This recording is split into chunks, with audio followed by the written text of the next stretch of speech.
Hello बच्चों, मैं आपका यार सर के स्टूडेंट कोचिंग सेंटर का डायरेक्टर। आज हम लोग स्टार्ट कर रहे हैं। क्या स्टार्ट तो बहुत पहले कर चुके हैं एनएलएम का ये लेक्चर। बच्चों, एनएलएम में हम लोग क्वेश्चन कर रहे हैं और ये क्वेश्चन पिछले लेक्चर से रिलेटेड है, तो मुझे उम्मीद है आप बनाइएगा। पेन पेपर उठाइए, यहाँ वीडियो को पॉज कीजिए और सॉल्व कीजिए। कर रहे हैं? चलिए अब मैं स्टार्ट करता हूँ। क्या है बच्चों ये question? A man of mass 60 kg is standing on weighing machine in lift, then find reading of weighing machine। क्या बोल रहे हैं? एक आदमी है 60 केजी का। कितना केजी का आदमी है? 60 केजी का आदमी है, लिफ्ट में खड़ा है, ठीक है। लेकिन चक्कर ये है कि लिफ्ट में वो वेइंग मशीन में खड़ा है, यानी नापतोल वाला मशीन में ऐसे खड़ा है वो लिफ्ट में। तो बोल रहा है कि आप जो है रीडिंग निकालिए, यानी वेइंग मशीन में क्या रीडिंग आएगा। फिर उसके साथ आपको 3 को कंडीशन दिया है। पहला कंडीशन क्या बोल रहा है? Acceleration of lift is 5 metre per second square upward. बोल रहा है कि जब एक्सेलरेशन जो है वो लिफ्ट का 5 मीटर पर सेकेंड अपवर्ड हो तब रीडिंग क्या होगा। यानी आदमी खड़ा है वेइंग मशीन में, लिफ्ट भाग रहा है ऊपर, कितना एक्सेलरेशन में? इतना एक्सेलरेशन में, तब रीडिंग क्या बताएगा। फिर बोल रहा है अगर इतना ही एक्सेलरेशन से नीचे की तरफ जाए तब रीडिंग क्या होगा। और if lift is moving downward with acceleration g, अगर मैं लिफ्ट को जी एक्सेलरेशन से, यानी जो लिफ्ट का एक्सेलरेशन है वो मैं जी के बराबर कर दिया और अब नीचे आ रहा है, अब क्या होगा रीडिंग। और फोर्थ बोल रहा है if lift is at rest, lift खराब हो गया तब क्या होगा, तब क्या रीडिंग बताएगा। मेरा आपसे सवाल, अच्छा थोड़ा सा कॉमन सेंस लगाते हैं। 60 किलो का आदमी है, लिफ्ट में रीडिंग वेइंग मशीन में खड़ा है। अब सोचिए जब ऊपर की तरफ भागेगा, ऊपर की तरफ भागेगा तो नॉर्मल फोर्स बढ़ना चाहिए। क्यों? क्योंकि ये सरफेस ऊपर की तरफ भाग रहा है आदमी को लेके, तो नॉर्मल फोर्स कम नहीं होगा, नॉर्मल फोर्स बढ़ेगा। और ध्यान रहे बच्चों, वेइंग मशीन किसको नापता है? नॉर्मल फोर्स को। जब ये इंसान ऊपर जाएगा लिफ्ट के साथ साथ साथ साथ नॉर्मल फोर्स इंक्रीज होगा, यानी कुल मिला के कहा जाए तो उसमें रीडिंग ज्यादा आएगा नॉर्मल वेट से। यानी अगर लिफ्ट ऊपर जा रहा है तो 60 केजी से ऊपर रीडिंग दिखाएगा। एक्चुअल 60 केजी उसका वेट है, लेकिन वहां पर 60 केजी ज्यादा दिखाएगा। नीचे जा रहा है तो वही केस में, मानिए ये अगर मानिए ये वेइंग मशीन है और ये आदमी खड़ा है। अब सोचिए जैसे लिफ्ट नीचे आएगा तो यहां और यहां का कांटेक्ट कुछ हद तक लूज होगा। सर मतलब क्या बोल रहा चाह रहे हैं आप? मैं ये बोल रहा हूं अगर ये ऊपर जाएगा तो यहां का जो कांटेक्ट था वो मजबूत होगा, लेकिन अगर ये नीचे आ रहा है तो यहां और वहां का कांटेक्ट कुछ हद तक कम होगा, तो नॉर्मल फोर्स, नॉर्मल रिएक्शन कम हो जाएगा। और नॉर्मल रिएक्शन कम हो जाएगा तो 60 एक्चुअल जो उसका वेट है, रीडिंग उससे कम दिखेगा। ऊपर जाने से रीडिंग ज्यादा दिखेगा, नीचे जाने से रीडिंग कम दिखेगा। खड़ा है तो उतना ही दिखेगा। और अगर हम जी कर दिए यानी उसके बराबर, तो फिर क्या होगा वो हम लोग देखते हैं। सबसे पहले बच्चों देखिए, पहले मैं आपको बताऊं, फाइंड सबसे पहले एक्सेलरेशन लिफ्ट इज। अगर पहला केस लेते हैं, यानी हम लिफ्ट को ऊपर भगा रहे हैं। अच्छा ये आदमी रीडिंग में खड़ा है, सॉरी वेइंग मशीन में, लिफ्ट ऊपर जा रहा है, आदमी ऊपर जा रहा है, आपको मैं बता दिया। अच्छा नीचे क्या लग रहा है? इस आदमी का जो नीचे जो एक सरफेस को टच किया हुआ है, तो इस वेइंग मशीन का सरफेस इस आदमी के ऊपर ऊपर नॉर्मल लगा रहा होगा और धरती इस आदमी के नीचे एमजी लगा रहा होगा। तो इस आदमी में कुल मिला के यहां 2 फोर्स है, एक है नॉर्मल ऊपर और एमजी नीचे। हालांकि मैं पूरा कहानी आपको बता चुका हूं, यहां मुझे स्टार्ट यहां से करना चाहिए, एन बराबर ऊपर के लिए एम जी प्लस है, बट मैं आपको फिर से बता रहा हूं ताकि आपको तकलीफ ना हो। यह आदमी का 2 फोर्स लग रहा है, एक नॉर्मल फोर्स जो सरफेस लगा रहा है वेइंग मशीन का ऊपर, और ये एमजी। मैं बोल सकता हूं ऊपर जा रहा है तो normal minus MG, normal minus MG बराबर एम ए, यानी एफिनिट बराबर एम ए। नॉर्मल बराबर आपका आ गया उधर, पटक दीजिए एमजी प्लस एम ए, यानी नॉर्मल बराबर एम कॉमन ले लीजिए जी प्लस ए। क्या हो रहा है? नॉर्मल निकल के आ गया हमारा एम जी प्लस ए। नॉर्मल एम जी प्लस ए बैठा दीजिए, इधर 60 किलो बैठा दीजिए, जी प्लस ए 10 प्लस 5 15, 15 गुना 60 900 न्यूटन। क्या आया? नॉर्मल आया। क्या ये रीडिंग होगा? नहीं, इतना थोड़ी होता भाई। इसको 10 से डिवाइड कर दीजिए तो आपका रीडिंग निकल जाएगा, यानी 90 केजी वेट, यानी आदमी को रीडिंग में दिखेगा 90 केजी। 60 केजी का आदमी खड़ा है और 90 केजी दिख रहा है। क्यों? क्योंकि लिफ्ट ऊपर जा रहा है और लिफ्ट ऊपर जाएगा तो आदमी का पैर का और रीडिंग में जो खड़ा है मशीन का कांटेक्ट मजबूत हो रहा है, लिफ्ट ऊपर की तरफ भाग रहा है, तो नॉर्मल रिएक्शन ज्यादा दिखाएगा। पहली बात ये क्लियर। दूसरा करते हैं सर, दूसरा क्या? जब यही उतना ही एक्सीलरेशन से लिफ्ट नीचे आ रहा है, कांटेक्ट लूज होगा। मानिए आदमी खड़ा है, ये आदमी खड़ा है और ये चीज नीचे भाग रहा है, तो इसका और इसका बीच का कांटेक्ट जो है कुछ हद तक लूज हो जाएगा, यानी नॉर्मल रिएक्शन कम हो जाएगा। अच्छा, नीचे जा रहा है, एक्सीलरेशन नीचे है, नीचे लग रहा है वही फोर्स लग रहा है, नीचे क्या लग रहा है? mg। ऊपर क्या लग रहा है? नॉर्मल। इस आदमी को देखिए बस, नॉर्मल हमेशा इक्वल एंड अपोजिट डायरेक्शन में लगता है। मैं ये नहीं बोल रहा हूं मशीन को ये नॉर्मल क्या लग रहा है, मशीन का ये सरफेस इस आदमी का ऊपर यहां लगा रहा है नॉर्मल, और ग्रेविटी इस आदमी को नीचे mg लगा रहा है। क्या मैं बोल सकता हूं इस बार mg माइनस n? क्यों? क्योंकि नीचे आ रहा है तो mg को इस बार हम कंसिडर करेंगे। मैं बोलूंगा mg माइनस n बराबर ma, यानी एफ नेट बराबर ma लगा रहा हूं। n बराबर mg माइनस ma, मास कॉमन ले लीजिए यहां से, तो n बराबर mg माइनस a। g कितना है? 10, a कितना है? 5, तो आपका यहां हो गया 5, 10 माइनस 5 5, 5 गुना 60 30, यानी 300 न्यूटन। 300 न्यूटन 10 से डिवाइड कर दीजिए, रीडिंग आ जाएगा आपका कितना? 30 केजी वेट। अरे गजब सर, 60 केजी का आदमी 5 मीटर पर सेकंड स्क्वायर का एक्सीलरेशन से लिफ्ट के साथ ऊपर भाग रहा है, तो 30 केजी बढ़ गया रीडिंग में। ऐसा नहीं कि वो मोटा हो जाएगा, मास वगैरह सेम है, वो आदमी का रीडिंग 30 केजी ज्यादा बता रहा था। इसी प्रकार अगर हम नीचे फेंक दिए, लिफ्ट को नीचे भेज रहे हैं उसी एक्सीलरेशन से, तो इस बार 30 केजी कम बता रहा है, यानी 30 केजी वेट रीडिंग दिखाएगा। ध्यान रहे बच्चों, ऊपर जा रहा है 90 केजी दिखा रहा है, नीचे जा रहा है 30 केजी दिखा रहा है, आदमी परेशान है। फिर आदमी को क्या हुआ? आदमी को अब कुछ ज्यादा ही एक्सीलरेशन से, जो आदमी का एक्सीलरेशन है मानिए वो 10 मीटर पर सेकेंड स्क्वायर हो गया, यानी नीचे अब वो g का स्पीड, g का एक्सीलरेशन से नीचे की तरफ भाग रहा है विथ एक्सीलरेशन g। तब क्या होगा? फिर एफ नेट बराबर ma, यानी mg माइनस n बराबर ma। इस बार ma के जगह मैंने mg लिख दिया, क्योंकि ये ही g है, क्वेश्चन बोल रहा है। ध्यान रहे, ये ही g है, ये आपका कैंसिल हो जाएगा, नॉर्मल 0, रीडिंग 0। सोचिए लगभग कांटेक्ट छूट गया होगा। जी एक्सीलरेशन से अगर गिरेगा तो कांटेक्ट इतना लूज हो जाएगा, इतना लूज हो जाएगा, कांटेक्ट मानिए हट गया, रीडिंग हो जाएगा 0, यानी आदमी देखेगा मेरा वेट 0 हो गया, आदमी रोएगा। समझ रहे आप? कब? तो बच्चों ध्यान रहे, लेकिन लेकिन लेकिन आदमी को जब इतना सारा प्रॉब्लम होने लगा, इतना सारा तकलीफ होने लगा, कोई बेचारा को बचा ही नहीं रहा है, उन्होंने लिफ्ट को बंद कर दिया। सिंपल बात भाई, लिफ्ट को बंद कर दिया। सर बंद कर दिया तो क्या होगा? बंद कर दिया तो कुछ नहीं होगा, जो है वही दिखेगा। अरे यार समझ नहीं आया यार। अब लिफ्ट बंद करके खड़ा है मशीन में, वेइंग मशीन में, नापने वाला मशीन में, तो क्या होगा? कुछ नहीं होगा, जितना है उतना दिखाएगा, 60 केजी का 60 केजी दिखाएगा।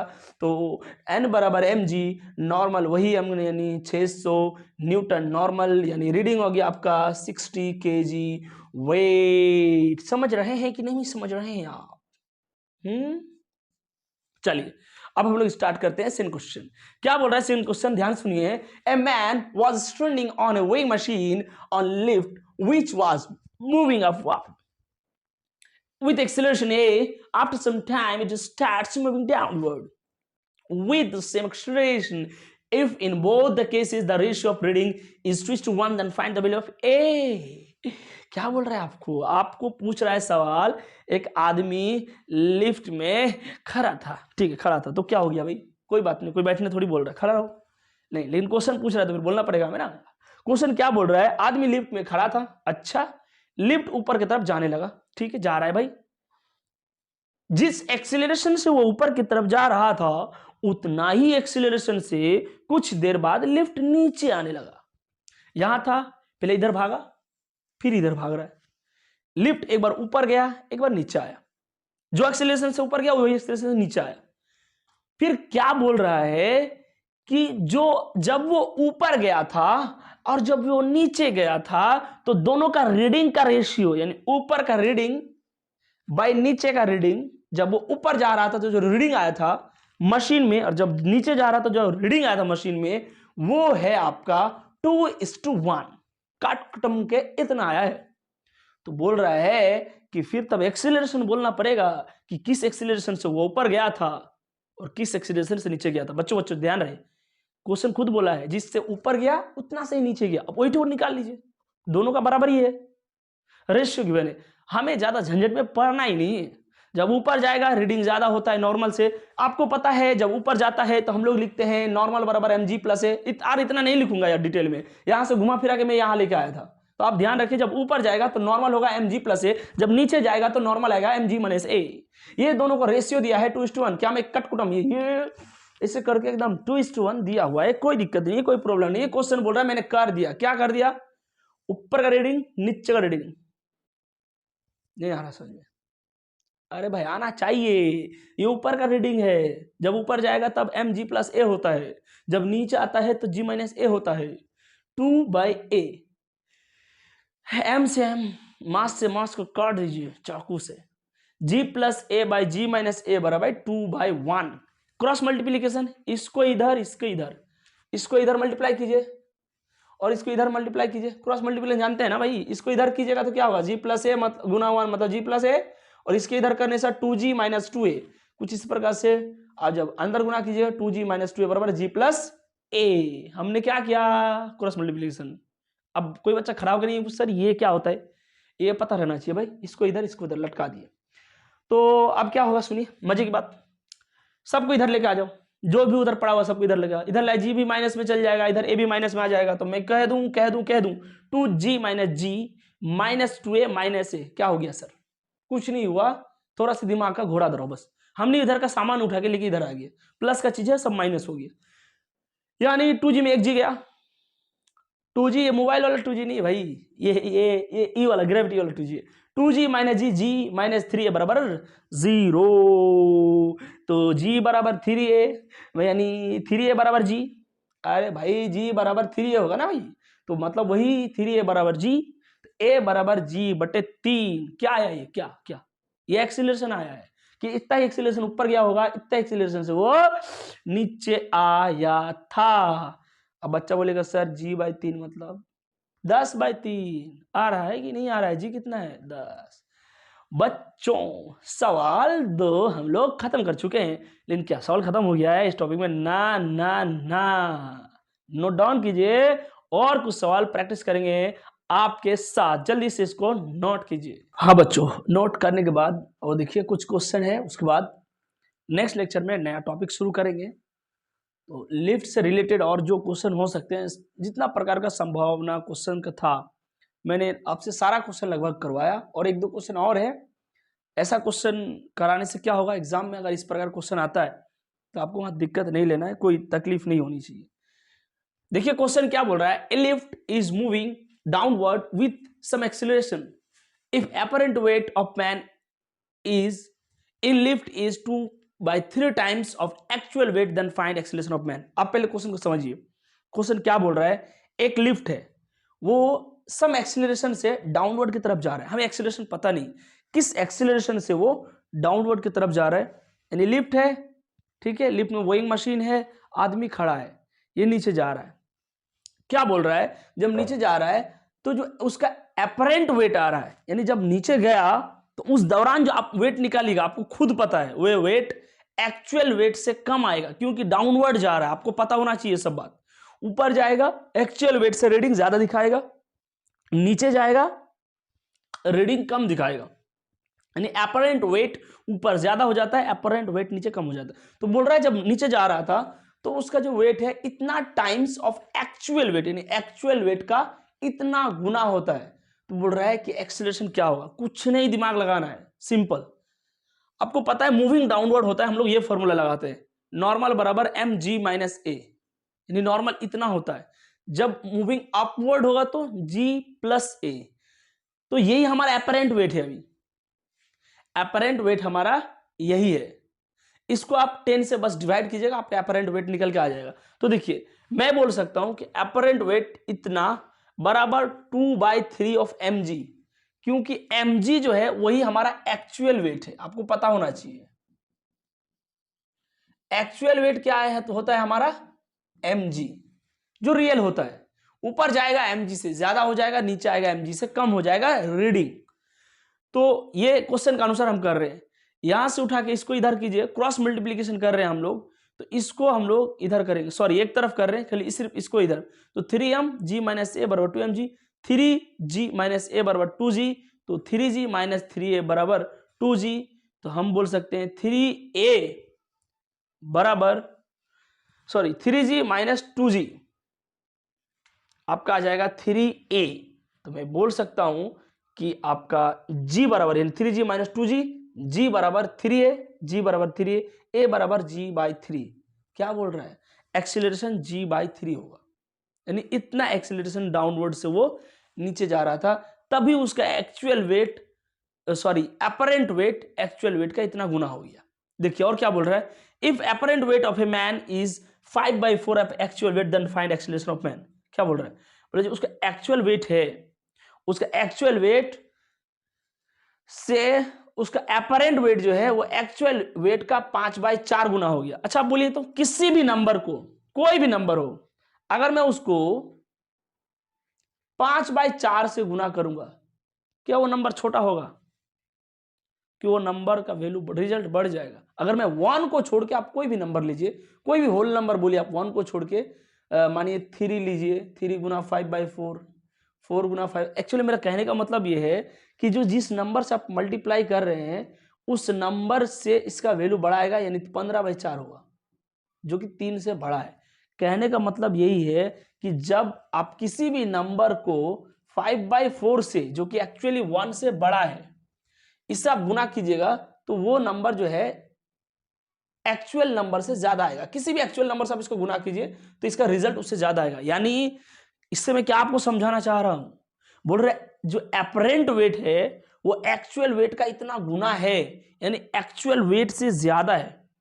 अच्छा, एक्चुअल वेट से एपरेंट वेट कब ज्यादा होता है, जब बॉडी ऊपर की तरफ जाएगा कि नीचे की तरफ, नीचे या फिर ऊपर, ऊपर, क्योंकि ऊपर जाने से क्या होगा, नॉर्मल रिएक्शन बढ़ेगा। नॉर्मल रिएक्शन बढ़ेगा, वही तो यार हमारा, उसी को जी से डिवाइड करने से वेट निकल के आ जाता है, तो वेट बढ़ जाएगा।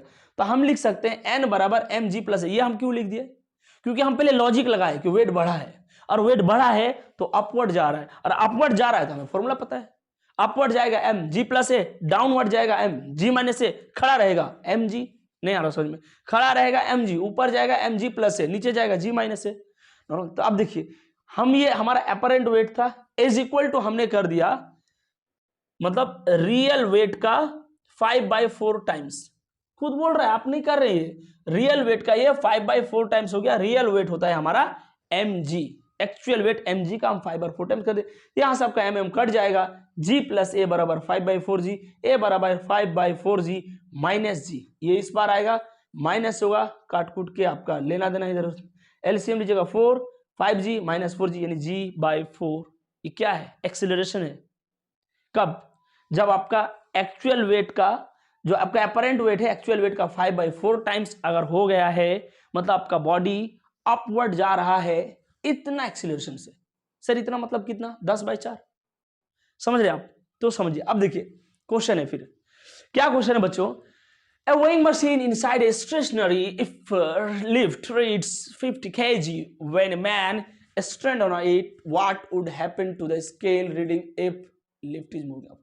कुछ नहीं, फिर से a weighing machine is inside a stationary lift. एक वेइंग मशीन है, अगर स्टेशनरी लिफ्ट यानी रुका हुआ लिफ्ट के अंदर अगर मशीन रखा हुआ है, तब जो है वो 50 kg का रीडिंग करता है। क्या मतलब क्या, लिफ्ट रुका हुआ है, उसके अंदर वेइंग मशीन है, कोई ऑब्जेक्ट रखा हुआ है, 50 kg का रीडिंग दिखा रहा है। अभी स्टॉप है, सब कुछ ध्यान रहे, स्टेशनरी मतलब रुका हुआ है। अब यहां से पंगा शुरू हुआ, क्या बोल रहा है, जो आदमी खड़ा था उसका 50 kg हो रहा है अभी लिफ्ट, चालू नहीं है, लिफ्ट ऐसी स्टेशनरी रखा हुआ है, रीडिंग दिखा रहा है 50 kg। क्या बोल रहा है, what would happen to the scale reading if it lift is moving upward with, अगर मैं लिफ्ट को कांस्टेंट वेलोसिटी से ऊपर भेज दूं, किसी भी कांस्टेंट वेलोसिटी, मतलब उसमें, अच्छा कांस्टेंट वेलोसिटी मतलब क्या है ये पहले बोलिए, मतलब जितना भी ऊपर जाएगा उसको वेलोसिटी माने 3 मीटर पर सेकेंड अगर आप कर दिए तो यही रखिए, इतना में ही जाएगा 3 मीटर पर सेकेंड, ये वेलोसिटी जो है कांस्टेंट है। अच्छा सर वेलोसिटी कांस्टेंट से कुछ चीज चमक रहा है, अच्छा चलिए इतना मैं आपसे पूछ लेता हूं, अगर वेलोसिटी कांस्टेंट है तो क्या जीरो होगा, चलिए ये बोलिए, है इतना तो बोल सकते हैं ना भाई, वेलोसिटी कांस्टेंट मतलब एक्सीलरेशन जीरो। सर क्या सर, हाँ हाँ सर, एक्सीलरेशन बराबर क्या था, rate of change of velocity, change of velocity with respect to time. आपने तो पूरा जर्नी में वेलोसिटी को सेम रख दिया, तो फाइनल और इनिशियल इक्वल, तो फाइनल माइनस इनिशियल जीरो नहीं होगा, यानी अगर वेलोसिटी कांस्टेंट है, फाइनल भी वही इनिशियल भी वही, तो final minus initial zero, acceleration आपका क्या निकल के आ जाएगा, जीरो। ध्यान रहे बच्चों, ये चीज आपका माइंड में चमकना चाहिए। जैसे ही बोलेगा कि अगर अगर हम कांस्टेंट वेलोसिटी से उसको अपवर्ड भेज दिए, मतलब आपसे वो इनडायरेक्टली क्या कह रहा है, एक्सीलरेशन जीरो है। फिर तो मजा आएगा भाई, एक्सीलरेशन जीरो मतलब एन बराबर एम जी। सर ये क्या है सर, ऐसा क्यों कर रहे हैं आप, एन बराबर एम जी, एक्सीलरेशन जीरो होगा तो हम ये क्यों करें भाई, इधर ध्यान दो, नॉर्मल माइनस एम जी बराबर एम ए कीजिए, एफ नेट बराबर एम ए, या फिर एम जी माइनस नॉर्मल बराबर एम ए कीजिए। मुद्दा तो यह है कि एक्सीलरेशन ही जीरो है, और भाई एक्सीलरेशन जीरो तो ये टर्म जीरो, तो इधर से कीजिए फिर भी एन माइनस एन बराबर एम जी, इधर से कीजिए फिर भी एम जी बराबर एन, इक्वल टू घुमा फिरा के सेम बात। यानी इससे मैं आपको क्या बोलना चाह रहा हूं बच्चों, एक्सीलरेशन जीरो होता है तब एन बराबर एम जी होता है, यानी एन बराबर एम जी मतलब समझ रहे हैं आप, हाँ रीडिंग जो है, रीडिंग वो आपका एक्चुअल वेट के बराबर ही दिखाएगा, क्योंकि एम जी हमारा एक्चुअल वेट है, नॉर्मल हमें रीडिंग दिखाता है, इसको 10 से डिवाइड करने से। तो देखिए मतलब मानिए आप इसको अगर जी से डिवाइड कर दिए, इसको भी जी से डिवाइड कर दिए, तो जी जी कटेगा, तो आपका बटा आपका क्या बच जाएगा, सिर्फ एम यानी एक्चुअल मास, यानी एपरेंट वेट और एक्चुअल वेट बराबर हो जाता है, रीडिंग 50 kg ही दिखाएगा। कब, जब आपका कांस्टेंट वेलोसिटी से अगर लिफ्ट ऊपर की तरफ जा रहा है तो आपका रीडिंग 50 kg ही दिखाएगा, एक्चुअल ही दिखाएगा, क्योंकि एक्सीलरेशन जीरो है। दूसरा सवाल क्या बोल रहा है, कांस्टेंट एक्सीलरेशन, हाँ ये हुई ना बात, अगर एक्सीलरेशन को कांस्टेंट करके, एक्सीलरेशन को कांस्टेंट करके और ऊपर भेजें तो क्या हो, तो क्या होगा, एक्सीलरेशन साथ लेना होगा भाई, सिंपल बात, ऊपर जा रहा है बॉडी माने ऊपर जा रहा है, तो हम क्या मानेंगे, नॉर्मल माइनस एम जी बराबर एम में नॉर्मल, हाँ नॉर्मल बराबर एम जी प्लस ए, ये क्या कर रहे हैं, ऊपर जा रहा है तो यही फॉर्मूला, नीचे जाएगा तो यहाँ माइनस हो जाएगा, समझ रहे, तो नॉर्मल बराबर एम जी प्लस ए, ये कहां से लाए हम उठा के भाई, यहां से, कितना बार बताएंगे यार, normal minus M G, sorry normal minus M G बराबर एम ए, तो क्या हो जाएगा, उधर जाके प्लस हो जाएगा, तो नॉर्मल बराबर M A plus M G, M common लीजिए, जी प्लस ए, सिंपल। तो मैं हम लोग लिख सकते हैं नॉर्मल बराबर एम जी प्लस ए। अच्छा एक्चुअल वेट से हमारा वेट ज्यादा होगा, क्यों, क्योंकि यहां पर हम लोग देख रहे हैं एक्चुअल वेट होता है एम जी, समझ रहे हैं, एम जी प्लस ए कुछ ज्यादा हो गया, अपरेंट वेट ज्यादा होगा एक्चुअल से, रीडिंग क्या दिखाएगा, m g plus a by g. क्या कर रहे हैं, रीडिंग के लिए नॉर्मल को जी से डिवाइड करना है, जी से डिवाइड कर रहे हैं, मास की जगह मास बैठा दीजिए, जी के जगह जी, यानी 10/10, यहां पर थोड़ा सा यहाँ शॉर्टकट कर दिया है, अगर आपका कॉन्सेप्ट क्लियर नहीं हो रहा तो आप यहां पर देख सकते हैं, देखिए हम यहां पर बैठा रहे हैं 50 है, जी कितना आपका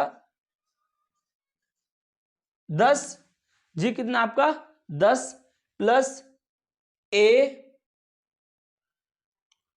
कितना आपका ए, भाई यहां पर क्या है आपका जी, यही है ना, क्या क्या लिख दिए, ये ठो लिख रहे हैं, ये ठो इतना तो दिमाग है ना भाई, 50 kg दिया हुआ है, अब आपको क्या करना है, देखिए आपको पता होना चाहिए, अगर आप इसको ऐसा लिख दिए हैं मतलब ये एलसीएम होने के बाद कुछ ऐसा दिखता है आपको, मतलब इसको खुला खुला अलग अलग दे सकते हैं, यानी 10/g प्लस a/g था, तभी तो आप ऐसा कर पाए। नहीं आ रहा समझ में, ऐसा रहता है तभी आप ऐसा करते हैं। आ रहा है, ऐसे सब काटिए, तो इसको काटिएगा तो क्या होगा 1। सर 1 क्यों होगा सर, या 10 है, जी है, जी मतलब 10 होता है, शुरू से बता रहे। और यहाँ a/g, तो 1 plus a/g, 1 plus a/g kg, क्या आया ये आया आपका रीडिंग। रीडिंग आपका इतना दिखाएगा। ए का वैल्यू हमें पता नहीं तो ये रखा हुआ है, जिस दिन पता चलेगा उस दिन बैठा देंगे, यहाँ खुद नहीं बताया हम लोग कहाँ से लाएंगे। अब देखिए क्या, अब मैं आपको एक चीज बता रहा हूं, देखिए बच्चों, देखिए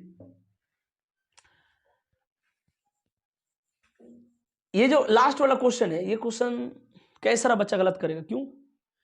क्योंकि उस फॉर्मूला रट लिया है वो कॉमन। कई बार हम लोग एक सेम पैटर्न क्वेश्चन करते करते करते करते करते करते करते करते कॉमन सेंस को घर में रख देते हैं, फॉर्मूला को माइंड में ले लेते हैं, दिमाग वगैरह खो देते हैं। अब बच्चे ध्यान दीजिए, खुद दिमाग लगाइए, जब हमारा सिस्टम, जब हमारा लिफ्ट का एक्सीलरेशन ए बराबर जी हो जाता है, यानी ग्रेविटी जितना एक्सीलरेशन लगा रहा है, अगर उतना ही एक्सीलरेशन से लिफ्ट गिरता है तब रीडिंग 0 हो जाता है। लेकिन लेकिन लेकिन अगर एक्सीलरेशन उससे भी ज्यादा हो जाए, मतलब सर क्या बोल रहे हैं आप, मतलब ये दोनों बॉडी है, ठीक, दोनों बॉडी। अच्छा सोचिए, इस बॉडी को मैं, इस बॉडी को नीचे तो mg खींच रहा है, दोनों को ग्रेविटेशनल फोर्स लग रहा है, इस बॉडी को मैं, इस बॉडी को g से भी ज्यादा स्पीड में नीचे खींच लिया। सर मतलब क्या बोल रहे हैं आप, इस बॉडी को अगर मैं g से भी ज्यादा स्पीड से नीचे खींच लूंगा तो ये बॉडी ऊपर रह जाएगा, यानी ये बॉडी को सिर्फ g ला रहा है नीचे, और इसको हम g से जबरदस्ती g से ज्यादा देके नीचे भेज रहे हैं, तो ये बॉडी और ये बॉडी के बीच का कांटेक्ट छूट जाएगा। नहीं यार आपको समझ में, भाई दोनों में जी लग रहा है, इसको आप जी से ज्यादा नीचे खींच दिए तो ये ऊपर रह जाएगा, तो दोनों का बीच का कांटेक्ट खो जाएगा। कांटेक्ट खो गया तो हमारा नॉर्मल फोर्स गायब। क्यों? क्योंकि नॉर्मल रिएक्शन दो कॉन्टेक्टिंग सरफेस के बीच में लग रहा था, और नॉर्मल फोर्स गायब हो गया तो रीडिंग गायब। मतलब ये इसमें है ही नहीं तो खाक रीडिंग दिखाएगा भाई, ये हवा में उड़ रहा है तो क्या ही रीडिंग दिखाएगा ये। तो मैं आपसे ये पूछना चाहता हूं, अगर ए जो है 20 मीटर पर सेकंड स्क्वायर दिया हुआ है, 20 मीटर पर सेकंड स्क्वायर दिया हुआ है, 10 की जगह ब्लॉक रखा हुआ है, आप खुद कॉमन सेंस लगाइए, ये तो जी से ज्यादा है, जी कितना होता है 10, ये 20 है, ज्यादा है, यानी a is greater than g, a greater than d, then block leave contact, so normal force 0, reading 0। एक और मजे की बात बताऊं, यहां पर क्या होगा, जब ये ब्लॉक भागेगा नीचे, रीडिंग तो 0 होगा, ये ब्लॉक ऊपर जाके यहां चिपका जाएगा, ये ऊपर जाके सट जाएगा, क्योंकि ये सिस्टम के साथ नीचे जी से ज्यादा स्पीड में भाग रहा है, और ये यही रहेगा, ये ऊपर आकर टकरा देगा इसको। क्यों? क्योंकि ये तो जी से भाग रहा है नीचे और वो जी से भी ज्यादा, तो सीधी बात है, कॉन्टेक्ट लूज हो गया, नॉर्मल रिएक्शन फोर्स वहां पर एग्जिस्ट नहीं करता, मायने ही नहीं रखता है। ठीक है बच्चों, ये हम लोग एनएलएम चल रहा है, क्वेश्चंस का प्रैक्टिस कीजिए, और इतना प्रकार वैरायटीज का क्वेश्चन करवाया जा रहा है आपको, और भी अगर कहीं से कुछ वैरायटी मिले तो आप लोग सॉल्व कीजिए, मैं और कोशिश करूंगा इसमें से और कुछ ऐड करूंगा नेक्स्ट लेक्चर में, फिर हम लोग मिलते हैं। तब तक के लिए खुश रहिए, मस्त रहिए, जबरदस्त रहिए, चैनल को सब्सक्राइब जरूर कीजिए बच्चों, आपका थोड़ा सा मोटिवेशन हमें बहुत आगे ले जा सकता है। थैंक्स बच्चों।